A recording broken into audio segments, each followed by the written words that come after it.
Good morning students, welcome back to this online SS class.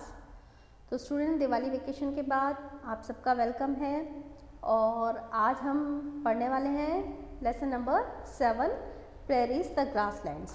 Lesson हम already पिछली classes में पढ़ चुके हैं। इसकी बुक एक्सरसाइज भी स्टूडेंट्स हम लोगों ने कवर की थी और अब इसमें जो हमारा एक काम रह गया है that is exercise E, that is question answers of this chapter. तो एक्सरसाइज ई जिसमें क्वेश्चन आंसर्स हैं तो वो हमारे डिस्कस होने बाकी हैं, तो आज हम उसी को कंप्लीट करेंगे और उसके साथ हमारा ये लेसन नंबर 7 कंप्लीट हो जाएगा जो अक्टूबर के कोर्स का पार्ट था। तो चलिए इसे कंप्लीट करते हैं। एक्सरसाइज ई आपकी बुक में पेज नंबर 48 पर दी हुई है। Answer these question. तो बारी बारी हम इन 8 क्वेश्चंस को डिस्कस करेंगे, आंसर्स जानेंगे और इसको अच्छे से समझेंगे। स्टार्ट करते हैं क्वेश्चन नंबर 1 से। एक्सरसाइज ई का पहला क्वेश्चन है, what are prairies, where are they located. Prairies क्या है और वो कहाँ पर हैं, उनकी लोकेशन क्या है। तो स्टूडेंट्स हमने पढ़ा था प्रेरीज क्या हैं, ये ग्रासलैंड्स हैं, घास के बड़े बड़े मैदान, ग्रासलैंड।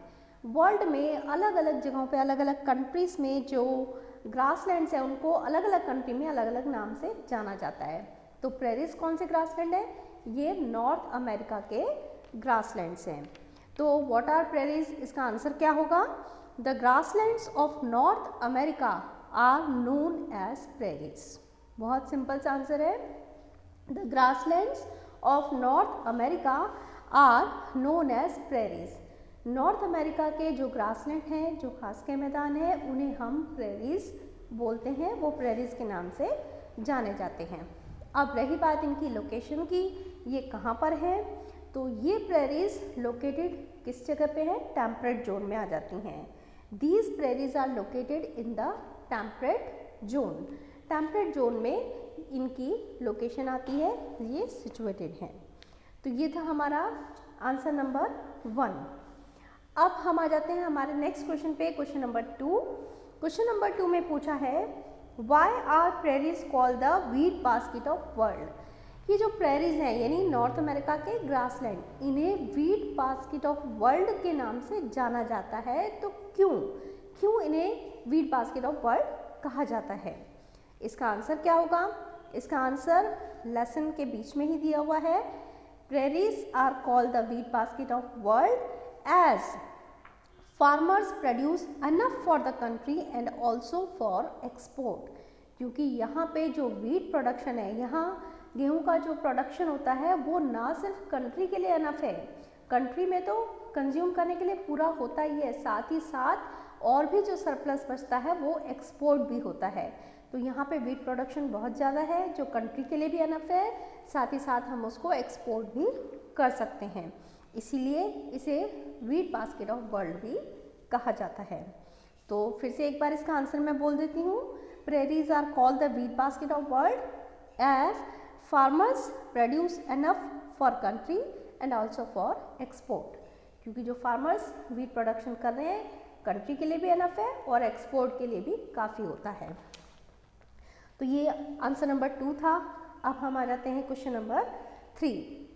क्वेश्चन नंबर 3 में पूछा है, डिस्क्राइब अ रेंच। रेंच क्या होता है उसके बारे में बताना है। तो स्टूडेंट हमने लेसन के बीच में पढ़ा था, रेंच जो प्रेरीज का वेस्टर्न पार्ट है वहाँ पर बड़े बड़े ग्रासलैंड्स में एनिमल्स को पाला जाता है, एनिमल्स रेयरिंग वहाँ पे किया जाता है और इन्हीं ग्रासलैंड जहाँ पे एनिमल रेयरिंग की जाती है इन्हें हम रेंचेस कहते हैं। तो अब रेंच क्या है, इसे हम कैसे बताएंगे, तो हमारा आंसर इस तरीके से होगा, a ranch is a large open grassland, बहुत बड़ा खुला सा grassland where animals are reared for their meat and products like milk, butter etcetera. जहाँ पर एनिमल्स को पाला जाता है, किस लिए, उनके मीट और जो उनसे दूसरे प्रोडक्ट्स मिलते हैं जैसे मिल्क है, बटर है, उन चीज़ों के लिए इन्हें यहाँ पे रखा जाता है, पाला जाता है।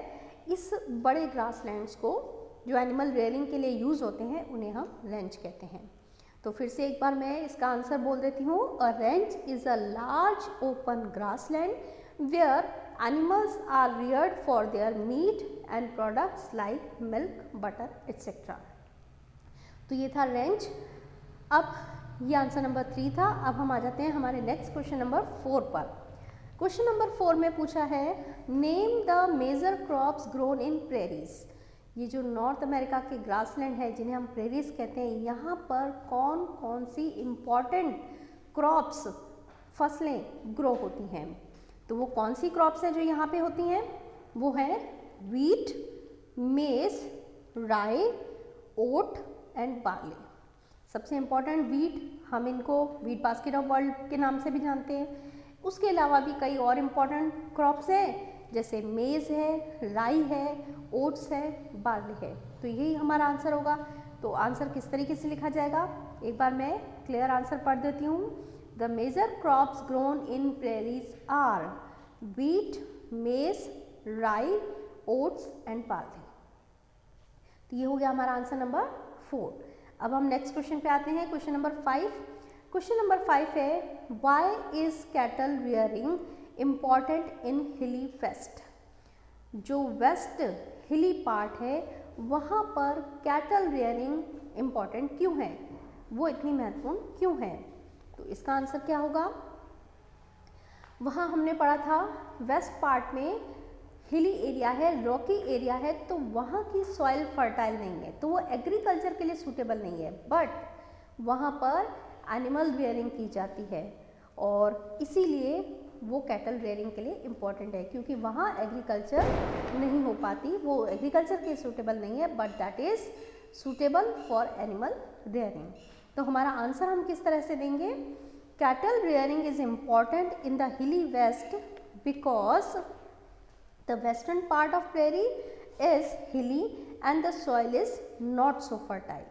क्योंकि वो पूरा पार्ट हिली है और सॉइल वहाँ की फर्टाइल नहीं है, तो एग्रीकल्चर नहीं हो पाता, इसलिए वहाँ पर कैटल रेयरिंग ही इम्पॉर्टेंट है। So the western part is suitable for animal rearing and dairy farming.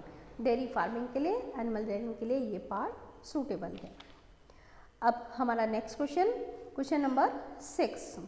Y were the bisons slaughtered on a large scale by European settler. जो यूरोपियन सेटल हो गए थे यहाँ आकर के, उन्होंने बहुत बड़े स्केल पर बिसॉन्स, जो एनिमल्स यहाँ पहले पाए जाते थे बुफेलो टाइप के, उन्हें स्लॉटर, उन्हें हंटिंग की गई, उनकी हंटिंग, उन्हें मारा गया। क्यों किया ऐसा, किस लिए उनकी हंटिंग की जाती थी? तो इसका आंसर क्या होगा? इसका आंसर है the bisons were slaughtered on a large scale by European settler for their skins, tongues and bones. उनकी स्किन के लिए, उनकी स्किन बेचते थे, उनकी टंग्स काम में ली जाती थी, देन उनकी बोन्स, उनकी हड्डियों को भी बेचा जाता था, उनको यूज़ किया जाता था। तो बिसॉन्स की स्किन, उनकी टंग, उनकी बोन्स, उसके लिए उन्हें उनकी हंटिंग की जाती थी, उन्हें मारा जाता था।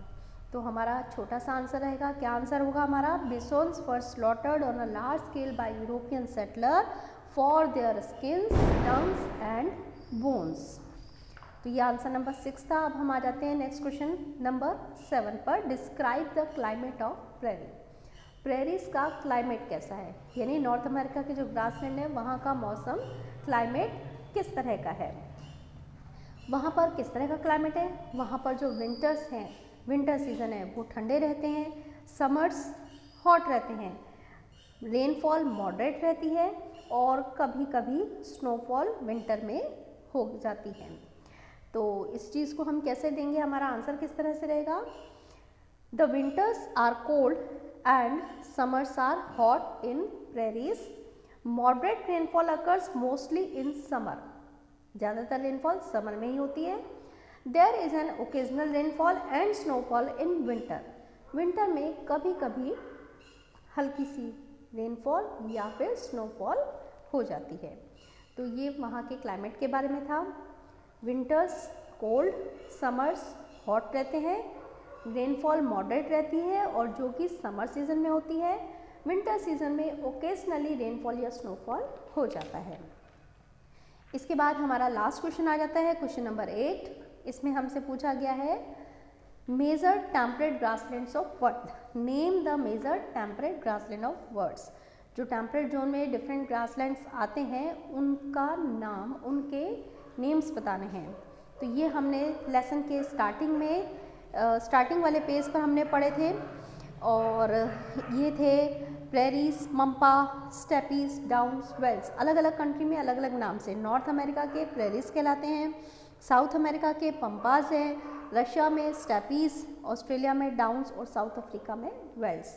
लेकिन हम इसे आंसर में कैसे देंगे, हमें जस्ट नेम बताने हैं, तो हम सिंपल सा आंसर देंगे, the major temperate grasslands of world are prairies, pampas, steppes, downs and velds. हम सिर्फ नेम बताएंगे। तो ये हमारा था लास्ट आंसर नंबर 8। तो इसके साथ ये हमारे सारे क्वेश्चन आंसर्स कंप्लीट हो जाते हैं और लेसन 7 कंप्लीट होता है, जो कि आपके अक्टूबर के कोर्स का था। अब नेक्स्ट क्लास में हम लोग नया लेसन नवंबर मंथ का स्टार्ट करेंगे। Answers of these questions will be shared with you in the WhatsApp group also. Till then, okay.